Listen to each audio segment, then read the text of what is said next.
welcome back to the Citizen channel. We're all staying safe and well. And our regular feature, I look at the matchday home programmes, and we're looking at Manchester City against Sevilla on the 2nd of November 2022, our last, of course, Champions League game, matchday 6 of the group stages. There will be more Champions League, of course, to come.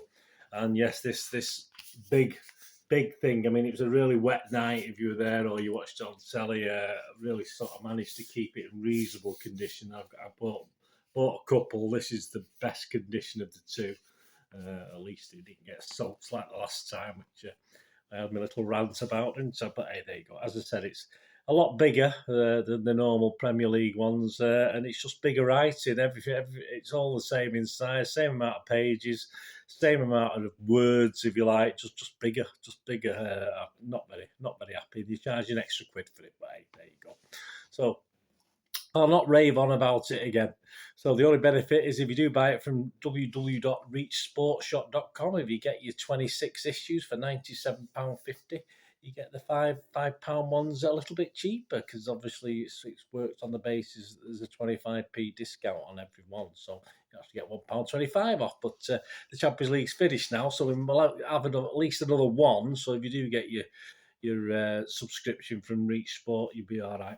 It's if you're outside of the UK, if it's the EU, it's £65, and the rest of the world is £80. So as I say, its cover price is £5 for 84 pages. Right, so we'll have a look through this today. Please, if you are new to the channel, push that subscribe button, push the bell notifications. It'd be great to have you on board. Just broke through 2,500 subscribers a couple of days ago. So it'd be great to have you spread the word. Everything City, past, present and forever, the good, the bad and the ugly, everything on City. So it'd be great to have you on board, and please spread the word and give us a little thumbs up, guys. It's much appreciated. That would be... it just is. It's nice. It's nice to get thumbs up, isn't it? Or likes or whatever it is.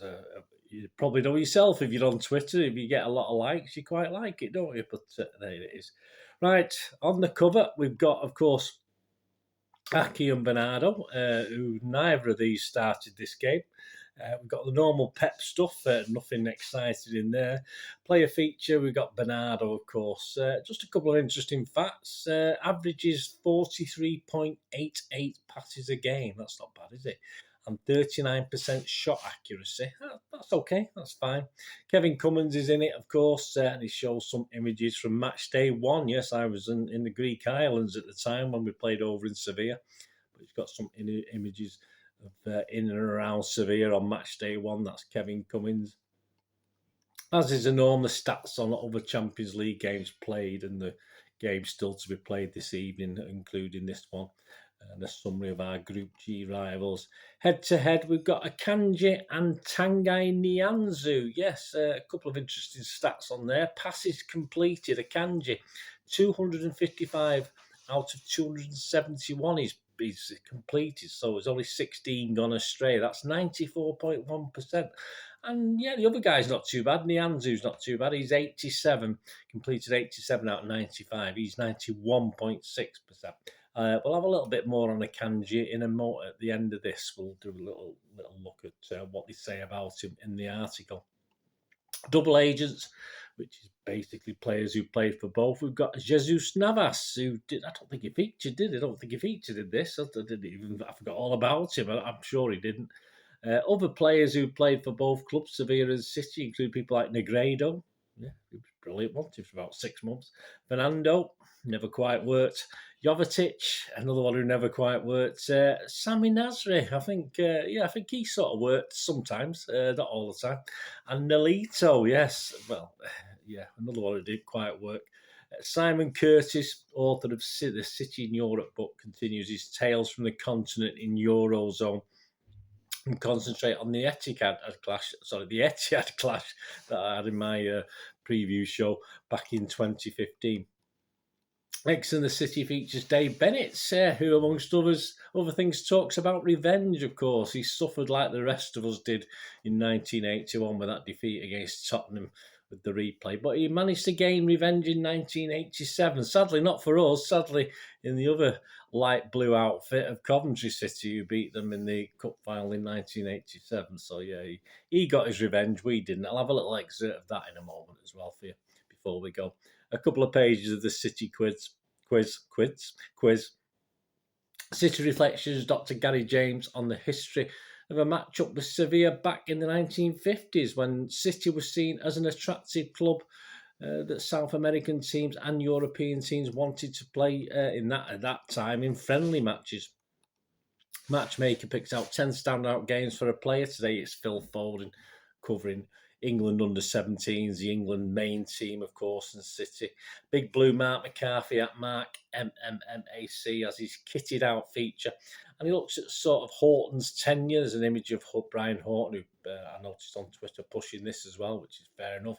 And the bright yellow and purple, yes, like it or not, a bit Marmitey, that one. You either liked it or you didn't. Simple as that. The yellow and purple goalkeeping number that was worn by amongst others by Andy Dibble, and he got his shirt there that's featured in the article. We've got the City women, the City under-18s, EDS and buzzer, and we'll go back to X and the City. So we'll have a quick look at this and see what was said or asked and said by Dave Bennett. So let's have a look at this one. Dave Bennett on Wembley memories, FA Cup revenge, breaking down barriers as a black player. City highlights his hopes of making a return to the Etihad. So just a little bit of the article, I'm not going to read the whole thing out. And he was asked, you were brought up in Longsight and made your City debut in 1979 as a 19-year-old. Just 2 years later, you were lining up in the 1981 FA Cup final. What were your memories of that final? He answered, I've never been to Wembley, but we always thought we had a chance against Tottenham. Well, we should have won that first game if Mr. Hutch hadn't done something silly. Always thought we had a chance against Tottenham. I didn't know what to expect. It was our 100th Cup final. It was the 100th Cup final, not ours. We might get there eventually. I was meeting the Queen Mother, so there was a lot of pressure on that game. And for me to be picked ahead of Dennis Stewart, it was a massive occasion for me, my parents and my friends. Yeah, but we were a bit gutted as fans. We wanted Dennis to play in that game. No offence, David, but that's what we wanted. I think I'm speaking for most of us. The game went to replay after City winger Tommy Hutchinson deflected, this is the question, Glenn Hoddle's free kick past Joe Corrigan after putting the Blues in front, and he was asked about that, and he said, every time I see Tommy we have a massive argument because he's always telling me I cleaned his boots, and I always tell him he lost me a medal. I was in the wall with Tommy and we could hear Glenn Hoddle and Ozzy Ardiles talking about what they were going to do. I told Hutch not to break off the wall. So see, Dave should listen to Dave Hutchie. And not to break off the wall, so we always end up having a bit of a set to about it. No wonder, mate. I mean, I think I'd have a set to that. We loved him to bits as fans, but why did he do it?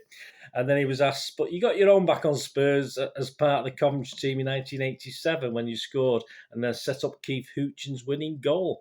He answered, if you ever watch a rerun of that final, you'll see I'm the last one up to get my medal because I shook every one of the Tottenham players' hands when they came down to say well done and thanks a lot. That was revenge. He was asked, you came through at a time when there were few black players in the top flight and became the first black player to represent City at Wembley. He answered, to making it in the old First Division was a massive thing, especially with the black community in Moss Side. People were looking out for you and seeing how you got on. It did give me a great sense of pride, but you can imagine the obstacles I had to face as well. You had to look after yourself. You weren't given an easy ride. My teammates looked after me in more ways than one, even if sometimes you didn't know that. Yeah, so that's just a little piece from Dave Bennett. Good memories of Dave Bennett when I watched him. And just to finish off, guys, before we carry on, Manuel Akanji, just a little bit about him on this head-to-head. It says Erling Haaland stole all the headlines. He certainly did when he joined City from Dortmund this summer. But defender Akanji made the same trip, and he also made an impressive start to life in the Premier League. He certainly has. The 27-year-old Swiss international has fitted seamlessly into Pep Guardiola's squad, sometimes playing in a right-back role as well as his more familiar central defensive spot. Having started with Winterthur and FC Basel in his homeland, Akanji moved to Dortmund in 2018 and saw his career take off, playing well over 150 games in a little over 4 seasons in the Bundesliga.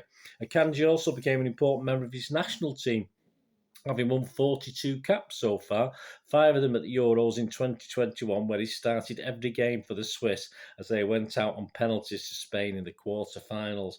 I moved to the Etihad followed the summer, and Akanji has earned rave reviews. He certainly has, from no less than authority than Guardiola. Well, I should hope so. He got him for the way in which he quickly adapted to life in the Premier League. There you go, Manuel Akanji. A little bit on him. I'm sure we'll hear more. He's not been with us very long, but he's doing a pretty good job, isn't he? So there you go, guys. Hope you enjoyed that. A couple of excerpts as well.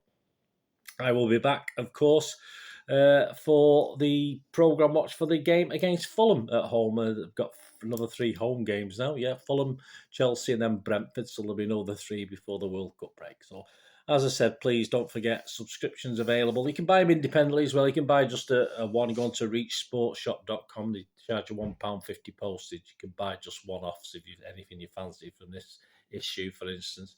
But www.reachsportshop.com. 26 issues, £97.50 plus 65 for the EU and £80 for the rest of the world. Anyway, let me know, guys, if you've got any of your comments on anything you've read in there. Some great articles. We just read a couple of excerpts out for you. And let me know what you thought. And as I say, I won't bang on about £5 when it should be £4 in a smaller size with exactly the same content. But I have complained to City, but I won't get any response. I never do. I'm just a moaning old bugger, aren't I? Anyway, thanks for watching, guys. Please, until we meet again, you only ask one thing, don't I? Please stay safe, Blues. Come on, City.